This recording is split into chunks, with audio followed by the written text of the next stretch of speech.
Hola chicos, buenas tardes. Hoy vamos a hablar un poco sobre la práctica de laboratorio que vamos a hacer sobre la medición del pH, la turbiedad, el color y la conductividad.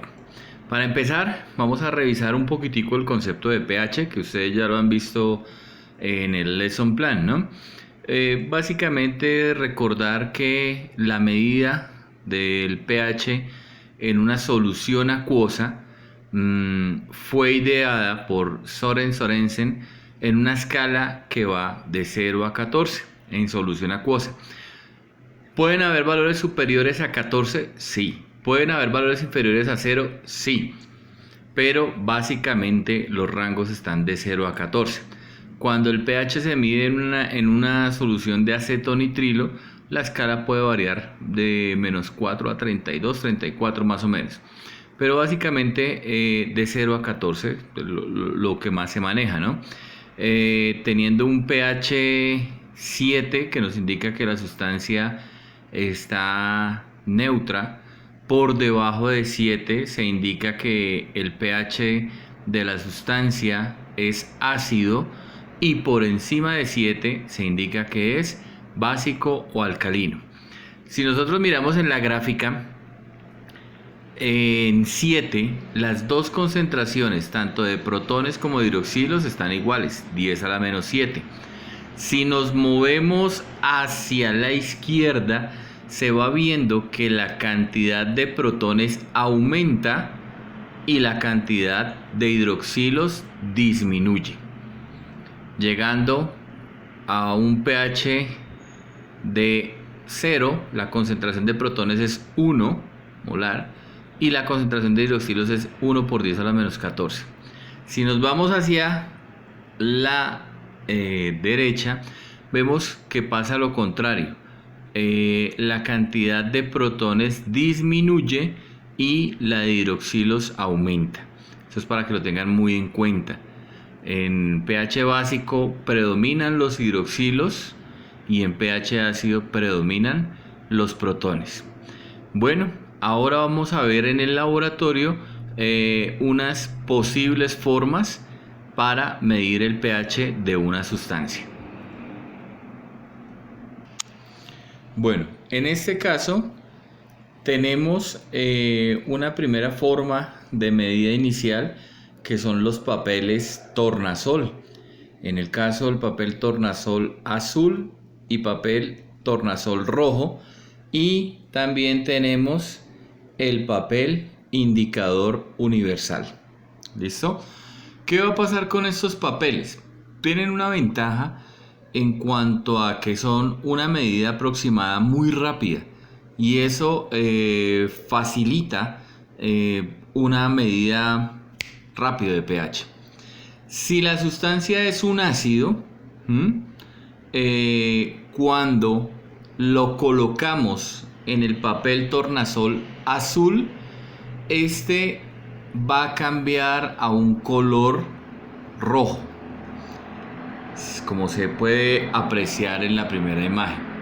Ahora, si nosotros tenemos una sustancia que es un ácido y lo colocamos sobre el papel tornasol rojo, este no va a cambiar de color, se va a quedar como su color original.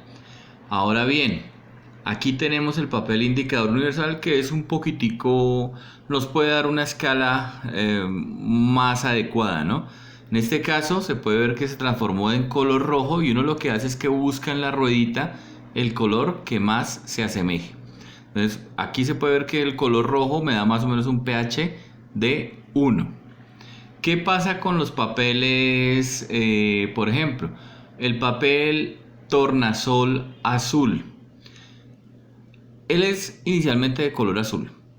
Cuando se le coloca la sustancia y queda rojo, nos indica que el pH es menor que 4, pero no da, es un rango muy amplio, es menor de 4.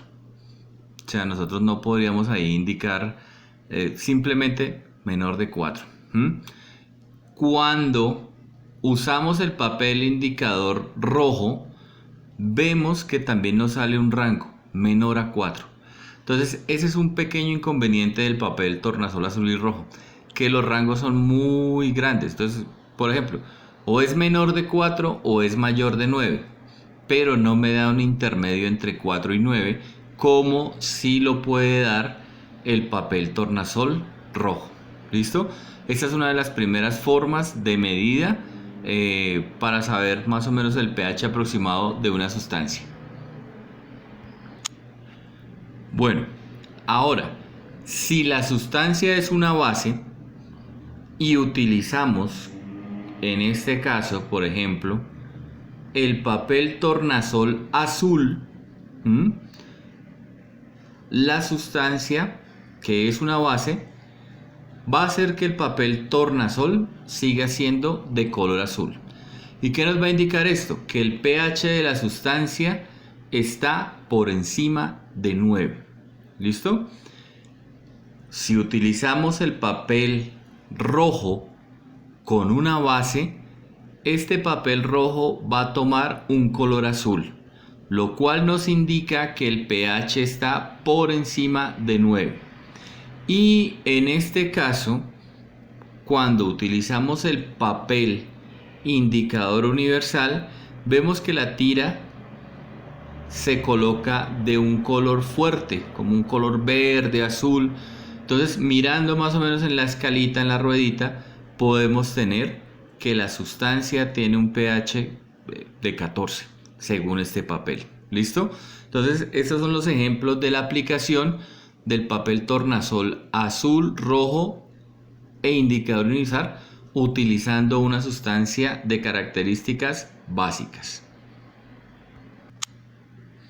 Acá tenemos el estado original de los papeles: el papel tornasol azul, el papel tornasol rojo y el indicador universal, que es de color amarillo.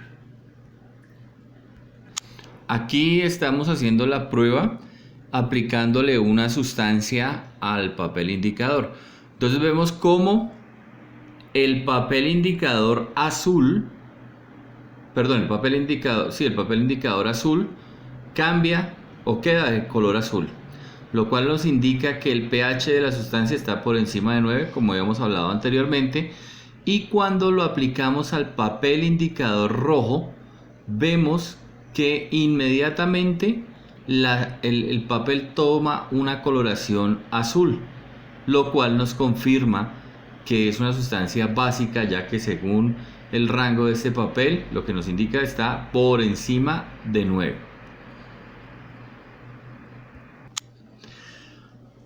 Otra forma de medir el pH de una sustancia, y para mí es mucho más precisa la lectura que nos da, es utilizar el potenciómetro.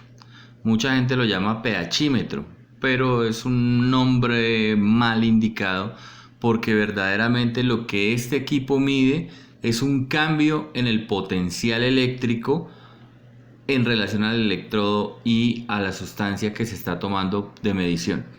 Este equipo que está aquí en la universidad es un equipo muy bueno, y a diferencia del multiparámetro, que va a medir oxígeno disponible, va a medir conductividad y también va a medir pH, este equipo solamente se va a centrar en medir potencial eléctrico, que se transforma en una lectura de pH. Es muy bueno. No digo que el multiparámetro sea malo. Lo que pasa es que este es un equipo netamente para mediciones de pH, es mucho más específico. Consta pues de el lector, que es donde o lo que uno llama el cabezote, el electrodo, que es esa varillita de color blanco que ustedes ven a la derecha. Ese es el corazón del equipo, es decir, es una de las partes más caras, y ahí es donde verdaderamente se va a hacer el intercambio entre los iones que están al interior del electrodo y la sustancia que va a ir en el beaker, que se va a colocar sobre con el electrodo. El electrodo va a ir sumergido en la sustancia acuosa a la cual queremos medir el pH. ¿Listo? Por lo tanto hay que tenerle muchísimo cuidado. Cada vez que se haga una lectura hay que enjuagarlo bien, hay que secarlo muy bien para poder volverlo a usar.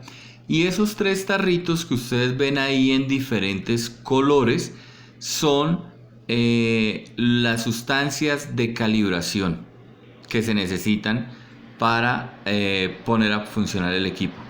Siempre que uno arranque a hacer las lecturas, es decir, que el equipo esté apagado y yo lo voy a aprender para empezar a trabajar hoy, hay que hacer la calibración. Usualmente se recomienda calibrar en 3 puntos. Un punto básico, que es más o menos 10, un punto neutro que es 7 y un punto ácido que está más o menos en 4.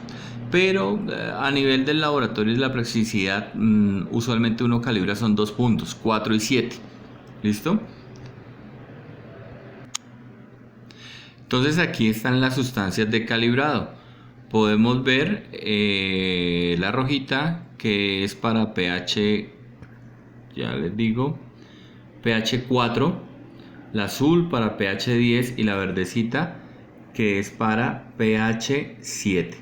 Entonces, ¿cómo funciona o qué es lo que uno hace usualmente? Cuando se prende el potenciómetro, uno le da la opción de calibrar. Y en el calibrado, él va a pedir la sustancia para pH 4. Uno coloca el electrodo, lo sumerge dentro del tarrito de la solución de pH 4 y él va a empezar a hacer ese proceso. Una vez que él ya cuadre el pH 4, va a pedir la segunda sustancia de referencia. Entonces en este caso vamos a introducir la sustancia para calibrar pH 7. Ya cuando esté calibrado el equipo, podemos proceder a hacer la lectura de nuestra sustancia. Recuerden, la sustancia tiene que estar en solución acuosa. Es indispensable para que se pueda hacer esa medida. Aquí tenemos una foto sobre lo que muestra el potenciómetro una vez esté encendido. Entonces yo le puedo dar ya la opción de medir pH, ya una vez que esté calibrado, y él me va a indicar que hay que hacer una nueva calibración en 7 días, o yo puedo programarla. Pero lo más recomendable es, cada vez que yo vaya a empezar a trabajar el equipo, desde que esté apagado, hay que calibrarlo. ¿Listo? Este equipo, como les digo, me va a dar la medida más precisa posible. De las 3 formas que estamos viendo, la que son por papeles, la que vamos a ver ahora por indicadores y por potenciómetro, es muy recomendable la de potenciómetro, ya que da una medida muy precisa. Tiene un pequeño inconveniente cuando, por ejemplo, se va a hacer la medida de pH directamente en campo. Entonces, si yo voy a traer la sustancia para analizarla al laboratorio, hay unos protocolos especiales para la conservación de la muestra. Entonces tiene que estar refrigerada, usualmente el tiempo de transporte no tiene que exceder las 4 horas porque van a cambiar las condiciones de la muestra. Es decir, algunas sustancias se van a oxidar, otras se van a reducir y eso me va a afectar en el pH de la muestra. Por lo tanto, cuando voy a hacer la medida de pH, es recomendable, si el sitio no está muy lejano del laboratorio, si está muy lejano, es recomendable hacer la medida directamente allá. Entonces podemos utilizar el multiparámetro, que funciona muy parecido al equipo de pH que les mostré, y podemos hacerla también con indicadores o podemos hacerla con los 3 papelitos. A continuación vamos a ver cómo se hace la medición del pH de una sustancia utilizando indicadores ácido-base. Bueno, Ahora vamos a hablar de los indicadores ácido-base para la medición del pH.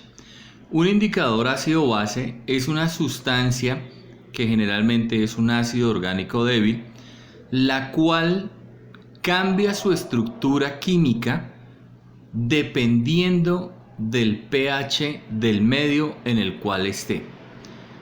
Es decir, en este caso vamos a mirar la fenolftaleína, que es uno de los más utilizados, pero también hay un error, y es que casi todo el mundo es usemos fenolftaleína, y la fenolftaleína funciona bien para unos rangos de pH, pero no para todos los rangos de pH.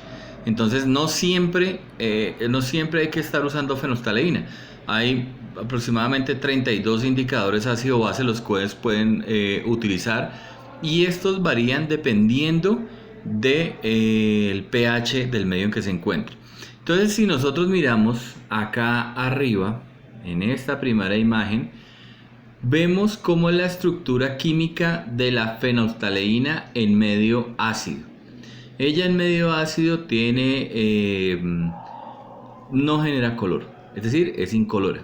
Si nosotros vemos las estructuras químicas, tenemos 3 anillos, 2 de los cuales tienen un grupo hidroxilo, y vemos que hay una estructura de una acetona, es decir, un doble enlace con un oxígeno, ¿sí?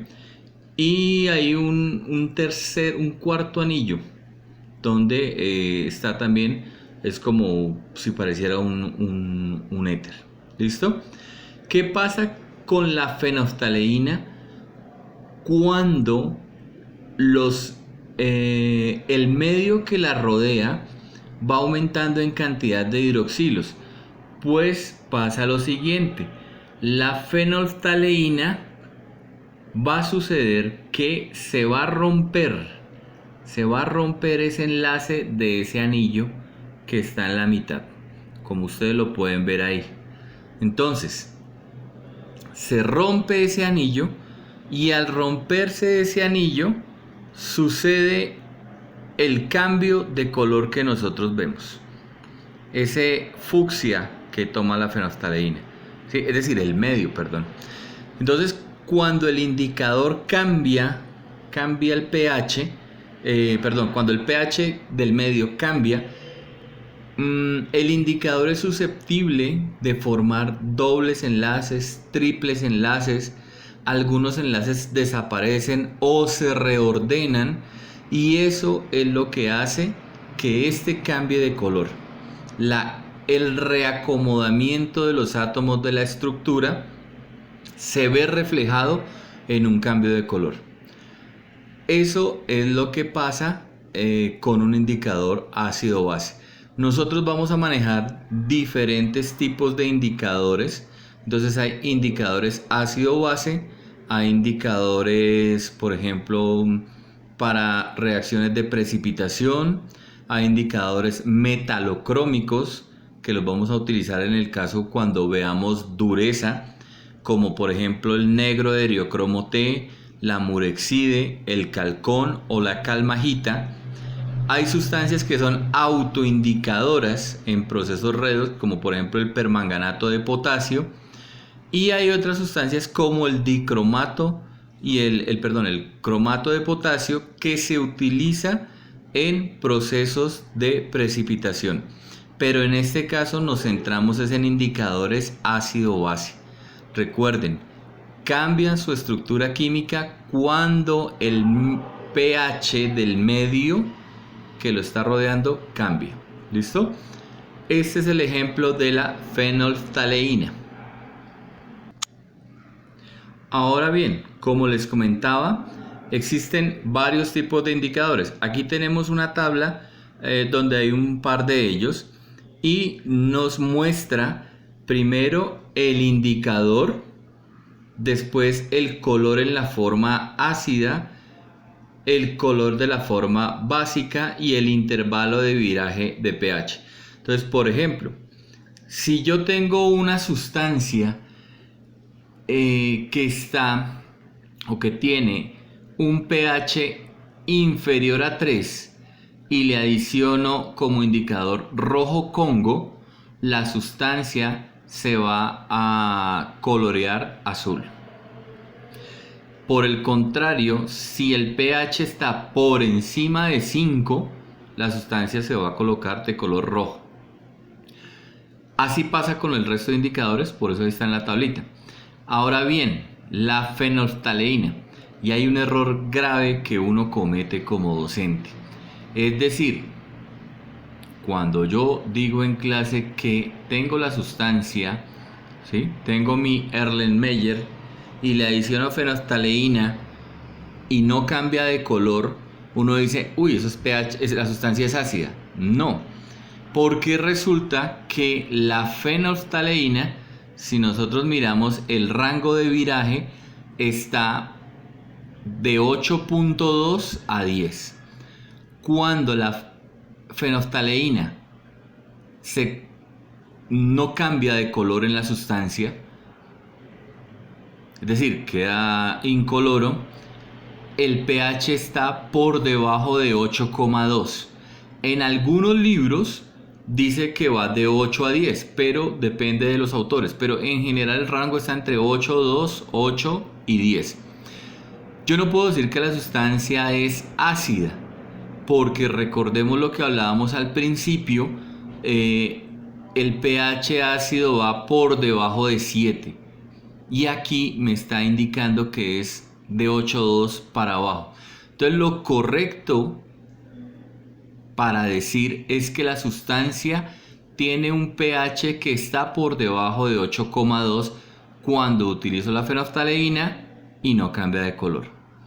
Por el contrario, si al adicionarle la fenolftaleína toma ese color fucsia, rosáceo o violeta, puedo decir que la sustancia tiene un pH superior a 10.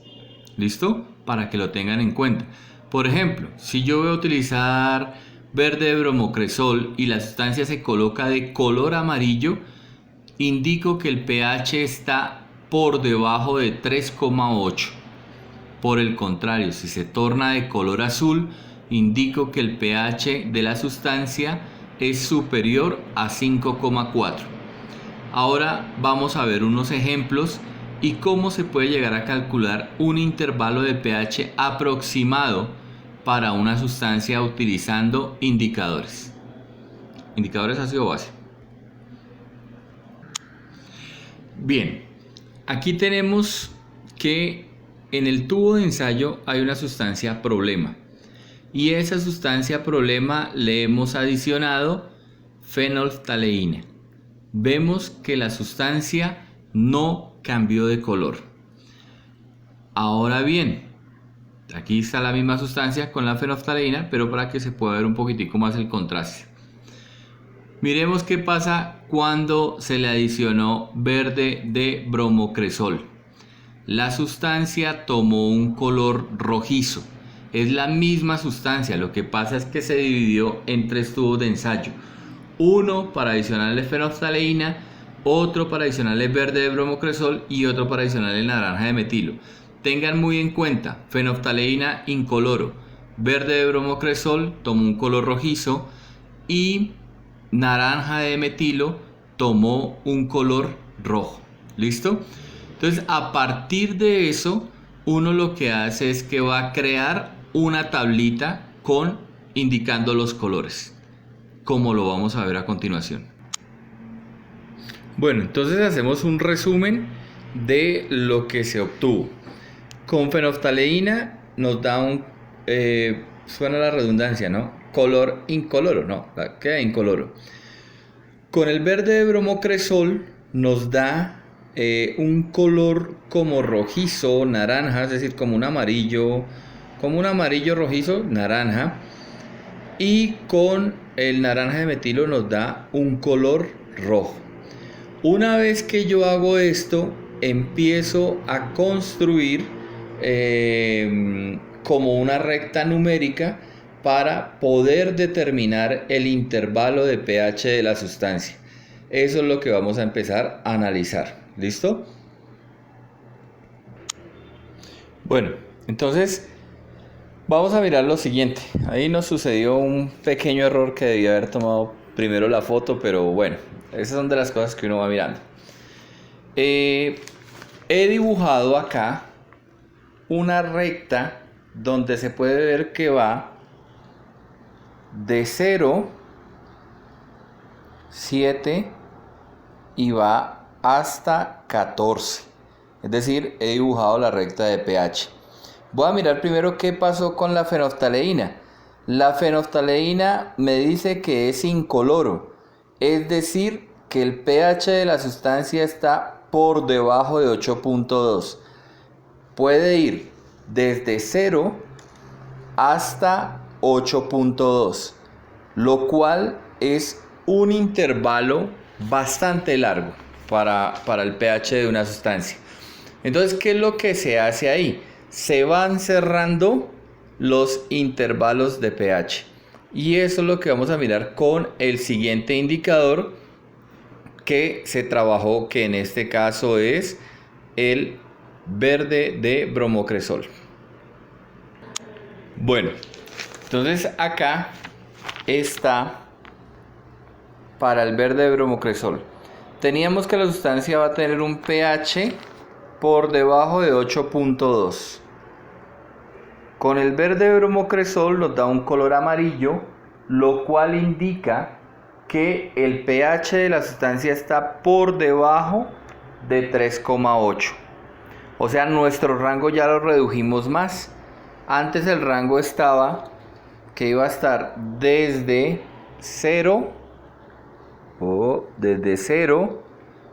hasta 8,2, que era lo que nos daba la fenolftaleína. Con el verde de bromocresol cerramos el rango desde 0 hasta 3,8. Y vamos a ver qué sucede cuando con la lectura o el resultado de la lectura del naranja de metilo, el cual tomó un color rojizo.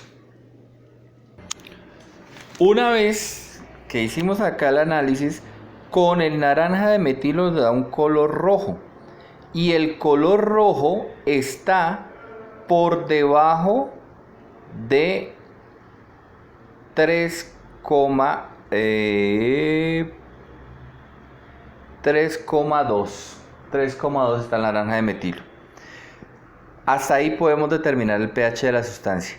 Entonces, lo que podemos decir como conclusión para esta sustancia es que tiene un pH inferior a 3,2. ¿Listo? Nosotros lo podemos cerrar y dar un intervalo más cercano, un intervalo de 2 puntos si hubiéramos trabajado otro indicador. Pero en este caso, con los solos 3 indicadores que hicimos, nos va a decir que la sustancia tiene un pH inferior a 3,2. ¿Listo? Vamos a mirar otro ejemplo con otra sustancia. Hicimos lo mismo que con la sustancia anterior, solo que en este caso utilizamos una sustancia diferente. De igual manera, la dividimos en 3 tubos de ensayo para trabajarse con los 3 indicadores. En este primer caso se le adicionó a la sustancia del tubo número 1 fenolftaleína. Inmediatamente la sustancia tomó un color púrpura, rojizo. Hay que mirar cómo es la tabla de indicadores. Bueno, espere un momentico. Aquí tenemos la sustancia problema número 2 y le hemos adicionado verde de bromocresol y ha tomado un color azul, como se puede apreciar en la imagen. Y por último utilizamos el naranja de metilo. Este naranja de metilo nos dio un color como amarillento naranja, ¿sí? Se puede tomar como un color amarillo. Entonces vamos a hacer el mismo ejercicio que hicimos con la sustancia anterior. Vamos a escribir nuestra recta, nuestra escala de pH, y vamos a empezar a mirar cómo está cuadrado según los colores de cada indicador. Bueno, mirando en la tabla de indicadores, nos da que el naranja de metilo toma una coloración amarilla. Y el color amarillo para el naranja de metilo se da cuando el pH es superior a 3.2. Entonces lo que podemos decir de esta sustancia inicialmente es que su pH es superior a 3,2. Vamos a mirar con respecto al verde de bromocresol. Bien, como observamos, el verde de bromocresol tomó un color azul y según la escala de los indicadores, cuando toma ese color azul nos indica o nos advierte que el pH está por encima de 5,4. Entonces cada vez vamos mirando un pH un poco más aproximado. Ya no tenemos el rango desde 3,2, no, ya sabemos que va de 5,4 en adelante. Y vamos a mirar qué pasa con la fenoftaleína que nos dio ese color rojizo o fucsia. Al darnos ese color, nos indica, según nuestra tablita de colores de los indicadores, que el pH está por encima de 10. Mire que teníamos un pH inicialmente superior a 3,2 con el naranja de metilo. Después, no, que estaba por encima de 5,4 según el resultado del verde de bromocresol. Y después por encima de 10 según la fenoftaleína. ¿Listo? Entonces, esa podemos decir de esa sustancia que tiene un pH superior a 10. Pero bueno, ustedes van a decir, ¿y cuando se cierra el intervalo? Bien, eso lo vamos a explicar en el siguiente ejemplo.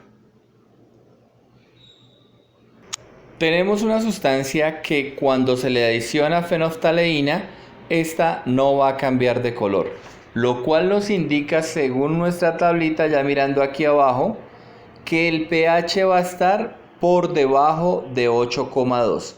O sea, tenemos que puede ir desde 0 hasta 8,2.